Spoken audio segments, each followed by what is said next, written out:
Brazil, Argentina, বেলজিয়ামকে কাতার বিশ্বকাপে সবাইকে উড়িয়ে দেবে ফ্রান্স, এমনটি আশা করেন ফ্রান্সকে নিয়ে মার্সেল দেসাই।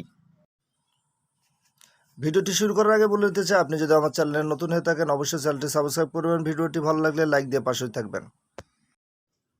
1998 সালে ফাইনালের স্মৃতি এখনও জ্বলে মার্সেল দেসাইয়ের মনে। ম্যাচের 68 মিনিট লাল কার্ড দেখে তাকে চলে যেতে হয়েছিল মাঠের বাইরে। এরপরও ব্রাজিলকে 3-0 গোলে উড়িয়ে দিয়ে সেবার শিরোপা জিতেছিল তার দল ফ্রান্স। 1998 বিশ্বকাপের পর 2000 সালে ইউরো জেতে ফ্রান্স, কিন্তু 2002 সালে বিশ্বকাপের গ্রুপ পর্ব থেকে বিদায় নিতে হয় রোজার লেমের দলকে। 1998 বিশ্বকাপ জেতা ফ্রান্স 2002 সালে বিশ্বকাপের গ্রুপ পর্ব থেকে বিদায় নেওয়ার পর যেন বিশ্বের সবচেয়ে বড় ফুটবল যজ্ঞে একটা রীতি দাঁড়িয়ে গেছে। আগের বিশ্বকাপের মুকুটজয়ীরা পরে বিশ্বকাপের গ্রুপ পর্ব থেকে বাদ পড়বে।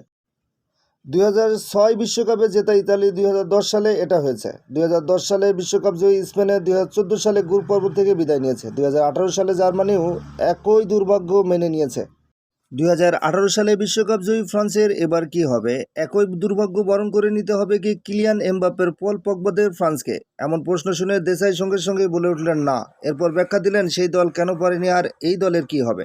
2002 সালের দলের 70% খেলোয়াড়ের বয়স ছিল 30-এর উপরে। আমরা জানতাম আমাদের কি হতে চলেছে। এই দলের এরা এখনও বুঝেই উঠতে পারেনি 2018 সালে তারা কত বড় কাজ করে ফেলেছে। দেসাই এরপর যোগ করেন, তারা যে সাফল্য পেয়েছে এটা বোঝার মতো বোধ নেই তাদের আছে। কিলিয়ান এমবাপ্পের কথাই ভাবুন, সে বুঝতে পারছে না সে আরও কিছু প্রত্যাশা করছে। আমার মনে হয় না আমাদের মতো তারাও একই চাপে থাকবে।